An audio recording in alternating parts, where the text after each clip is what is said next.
Comment ça marche, la conversion des volumes? Et pourquoi est-ce qu'il y a 3 colonnes dans chaque unité de volume?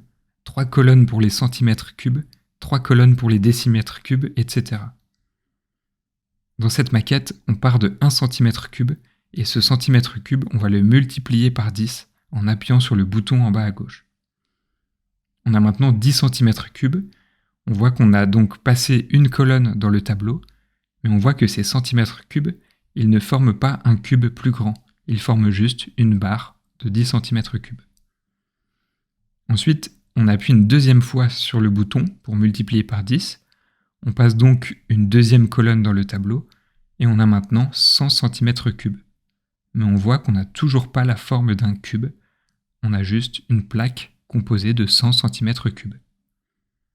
Et enfin, quand on appuie une troisième fois sur le bouton pour multiplier par 10, on s'est décalé de 3 colonnes dans le tableau, et ça y est, on obtient un cube plus grand, composé de 1000 cm3.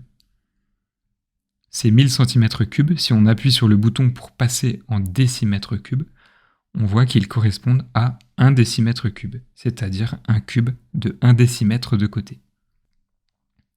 Enfin, on peut faire la même chose sur ce décimètre cube, on peut le multiplier par 10 une première fois, une deuxième fois et une troisième fois, et c'est là, au bout de la troisième fois, qu'on arrive à un cube encore plus grand, de 1 mètre cube, c'est-à-dire un cube de 1 mètre de côté. Voilà pourquoi il y a 3 colonnes dans chaque unité dans le tableau de conversion des volumes. C'est que pour arriver au cube suivant, on doit multiplier le cube précédent par 10, une fois, deux fois et 3 fois.